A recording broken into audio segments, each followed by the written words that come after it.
This generator is designed by Professor R.J. Van de Graaff in 1931, which produced many large potential as shown in figure.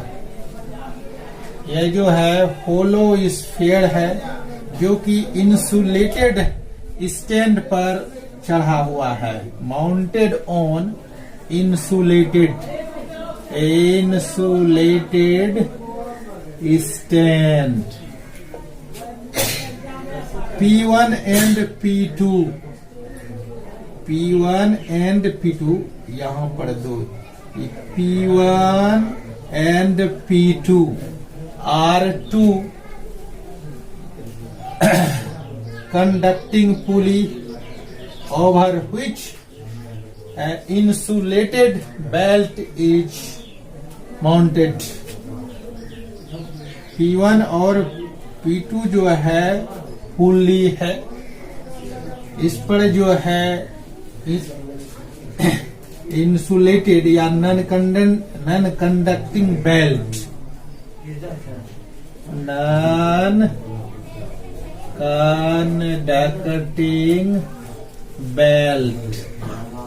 जो कि rubber या plastic का होता है, non conducting belt. और P1 पुली के निकट जो है एक स्प्रे कॉम्ब होता है.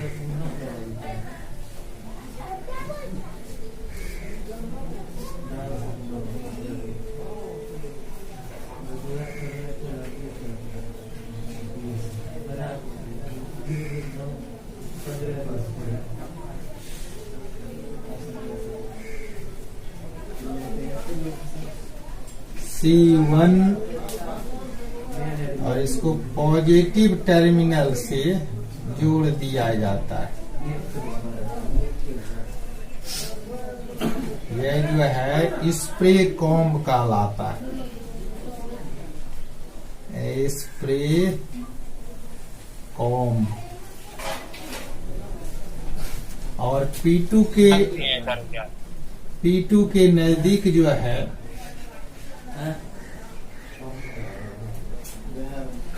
दूसरा कॉम्ब है जिसको कलेक्शन कॉम्ब कहते हैं.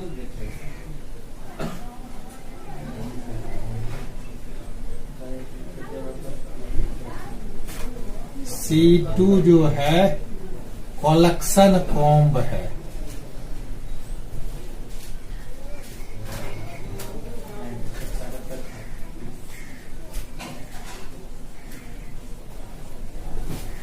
Collection comb.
Hello sir positive charge कैसे होगा सर?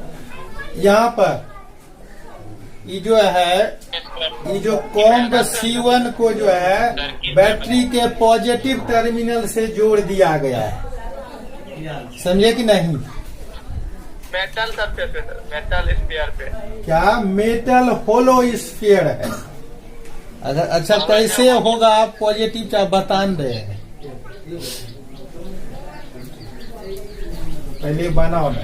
देखो ये जो है एस जो है एक मेटल होलो स्फीयर है जो कि इंसुलेटेड स्टैंड जो कि 5 फीट ये ऊंचा रहता है। बहुत बड़ा इसका डिजाइन होता है और सर्वप्रथम यह कैलिफोर्निया विश्वविद्यालय में जो कि वहां के प्रोफेसर आरजे वान डी ग्राफ ने ही इस जनरेटर को बनाया था 1931 में, इसलिए उसके नाम पर ही पड़ा आरजे वान डी ग्राफ। वान डी ग्राफ इसका पूरा नाम है, इसका जो है आरजे वान डी ग्राफ जनरेटर। बताइए एक बार।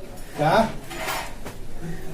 हेलो, फिगर में क्या क्या बनाया है बताइए जरा। देखो यह जो एस जो है एक मेटल होलो स्फीयर है जो कि इंसुलेटेड, दो इंसुलेटेड स्टैंड S1 और S2 पर टिका हुआ है। S1 और S2 जो है इंसुलेटेड स्टैंड पर जो है यह चढ़ा हुआ है, टिका हुआ है। और मेटल होलो स्फीयर के सेंटर पर एक कंडक्टिंग पुली P2 और इसके जस्ट नीचे दूसरा पुली है, कंडक्टिंग पुली है। और इस पुली पर जो है नॉन कंडक्टिंग बेल्ट चढ़ा हुआ है। सर क्या है कंडक्टिंग पुली? हाँ, कंडक्टिंग पुली है, कंडक्टिंग पुली है। घूमता है। और इसके ऊपर जो है बेल्ट चढ़ा हुआ है जो कि नॉन कंडक्टिंग बेल्ट होता है। और पुली जो फर्स्ट है इसमें सॉफ्ट लगाकर बाहरी मशीन के द्वारा इसको घुमाया जाता है। ऐसे ही घूम रहा है ये बेल्ट। सर मील में घूमता है सर। हाँ, वही मिले वाला है, ऐसे घूम रहा है। समझे कि नहीं? तो देखो कैसे यह इस पर जो है होलो स्फीयर पर जो है लार्ज अमाउंट में पॉजिटिव चार्ज जमा हो जाता है जिसके कारण इसका पोटेंशियल हाई होता है और इससे कई लाख जो है पोटेंशियल प्रोड्यूस किया जाता है जिसका यूज जो है एक्सरे के उत्पादन में है। एक्सलरेटेड मैंने एक्सरे को एक्सलरेट किया जाता है और स्टडी इन न्यूक्लियर रिएक्शन के स्टडी में जो है इसका यूज होता है इस जनरेटर का। तो इसमें क्या होता है कि एस जो है एक मेटल होलो स्फीयर है जो कि इंसुलेटेड, दो इंसुलेटेड स्टैंड S1 और S2 पर यह चढ़ा हुआ है, टिका हुआ है। इस मेटल होलो स्फीयर के सेंटर पर तथा इसके ठीक नीचे P1 और P2 दो कंडक्टिंग पुली है और इस कंडक्टिंग पुली पर जो है नॉन कंडक्टिंग बेल्ट चढ़ा हुआ है। सर नाम लिख दिए। हेलो, कंडक्टिंग पुली लिख दिए साइड। क्या? हाँ, P1 और P2 जो है, P1 और P2 जो है कंडक्टिंग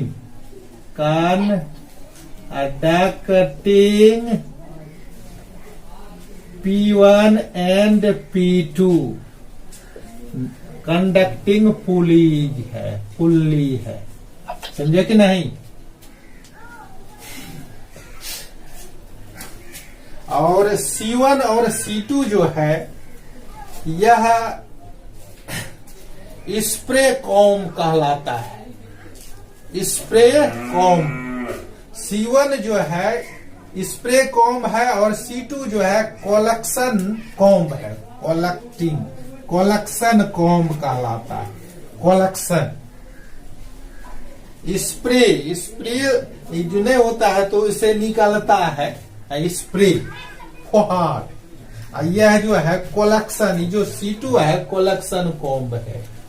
तो ये दोनों C1 और C2 जो कॉम्ब है इसका जो इंड है पॉइंटेड है, और बता चुके हैं कि सरफेस डेंसिटी ऑफ चार्ज बटा एरिया। तो जिस कंडक्टिंग जो है कंडक्टर का जो है इंड पॉइंटेड होता है उसका एरिया जो होता है कम होता है, और एरिया कम होने के कारण इसका सरफेस डेंसिटी ऑफ चार्ज अधिक होगा, और सरफेस डेंसिटी ऑफ चार्ज अधिक होने के कारण इससे चार्ज का लीकेज होता है, चार्ज इससे निकलता है, लीकेज होता है, जिसको कोरोना डिस्चार्ज कहते हैं। कोरोना सर एरिया कम होगा, क्या बोल रहे थे? कोई भी कंडक्टिंग वायर का सिरा मतलब इंड जो है अगर पतला रहता है तो उसका एरिया कम होगा, एरिया कम होने के कारण सरफेस डेंसिटी ऑफ चार्ज अधिक हो जाता है, और सरफेस डेंसिटी ऑफ चार्ज अधिक होने के कारण इस पॉइंटेड इंड से जो है चार्ज का, इलेक्ट्रिक चार्ज का लीकेज होगा, लीकेज जिसको कहते हैं कोरोना डिस्चार्ज।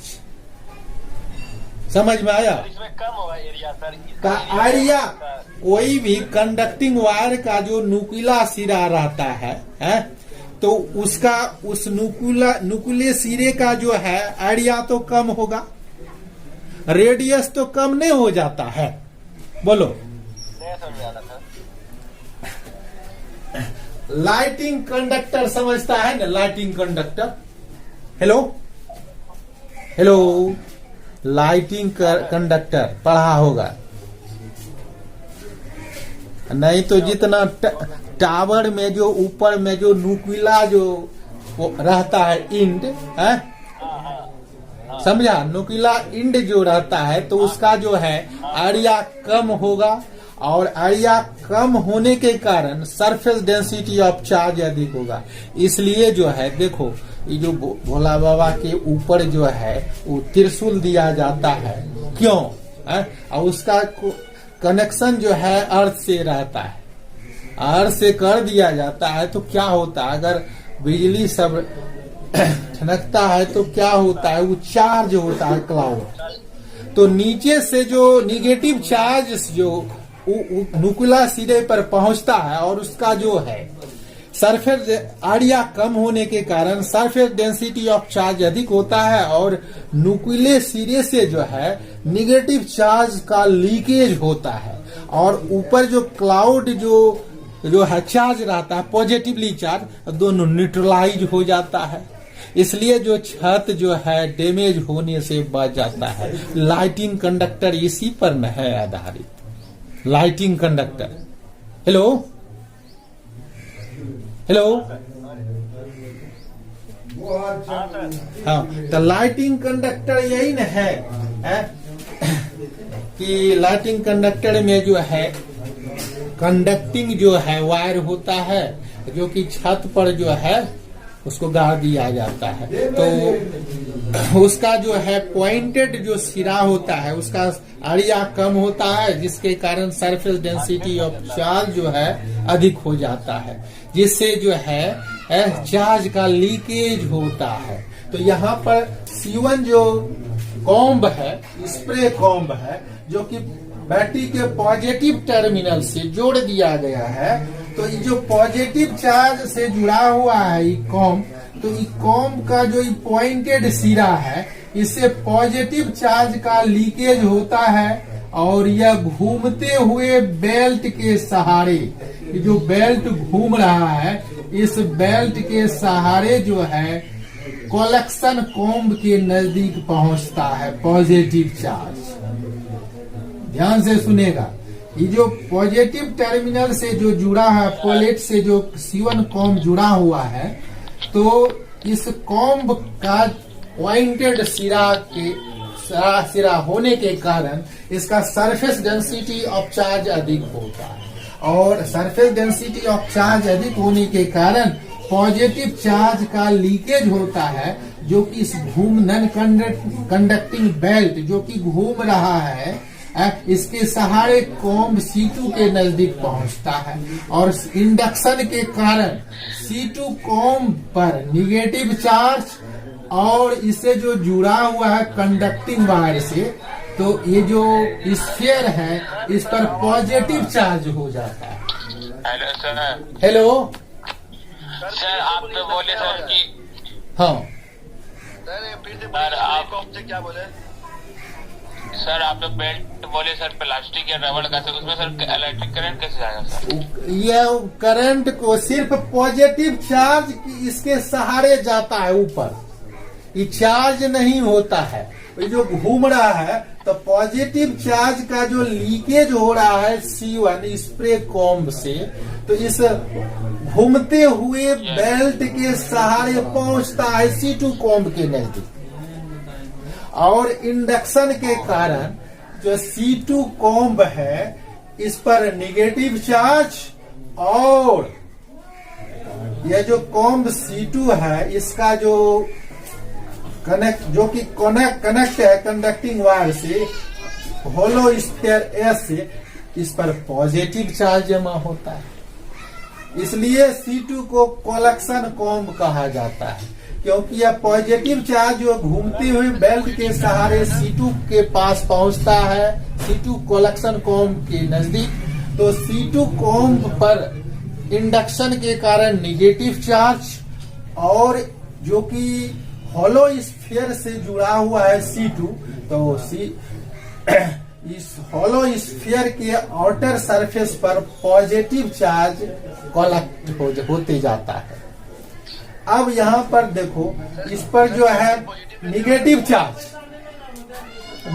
चार्ज इस पर C2 पर जमा होता है इंडक्शन के कारण, और जिसका संबंध जो है होलो क्या हेलो नीचे पॉजिटिव से इंडक्शन होता है ना, यही होल ये जो नेगेटिव चार्ज कैसे आता है? क्या हेलो नेगेटिव चार्ज कैसे आता है सर? तो इंडक्शन के कारण ये बेल्ट से जो चार्ज जा रहा है, हाँ, ये जो यहाँ जो घूमते हुए बेल्ट के सहारे जो कि नॉन कंडक्टिंग बेल्ट है, इसके सहारे ये जो लीकेज हो रहा है C1 कॉम्ब से पॉजिटिव चार्ज, तो ये तो बेल्ट घूम रहा है, तो घूमते हुए बेल्ट के सहारे C2 कॉम्ब के नजदीक पहुंचता है, और जब ही पहुंचता है तो इंडक्शन के कारण इस C2 कॉम्ब पर निगेटिवली चार्ज हो जाता है, और इसका जो संबंध है कंडक्टिंग वायर से ये होलो स्फीयर से है, तो होलो स्फीयर पर पॉजिटिव चार्ज जमा हो जाता है। लेकिन यह निगेटिव चार्ज जो है इस पर भी देखो, इस पर जो पॉजिटिव चार्ज है यार, फिर कुछ न्यूट्रलाइज भी से ऊपर वाला जो बेल रहती पॉजिटिव चार्ज ऊपर पहुंचता है, और निगेटिव चार्ज कॉम्ब पर जो कुछ रह जाता है तो न्यूट्रलाइज हो जाता है। फिर यह न्यूट्रल बेल्ट इसमें ऊपर में कोई चार्ज नहीं रहता है, तो फिर यह घूमते हुए जो है C1 के नजदीक पहुंचता है। तो फिर यहाँ तो C1 कॉम्ब जो है ये स्प्रे कॉम्ब है, यहाँ से पॉजिटिव चार्ज यहाँ C2 पर पहुंचता है। इस प्रकार से लगातार है ये पुली के घूमते रहने के कारण जो है S जो होलो स्फीयर है इस पर हाई अमाउंट में जो है पॉजिटिव चार्ज जमा हो जाता है, जिसके कारण इसका जो पोटेंशियल हाई हो जाता है। समझे कि नहीं? हाई पोटेंशियल लीकेज होता होगा सर नेगेटिव चार्ज का। देखो यहाँ पॉजिटिव चार्ज जो जाता, नेगेटिव चार्ज हाँ C2 से भी लीकेज होता होगा।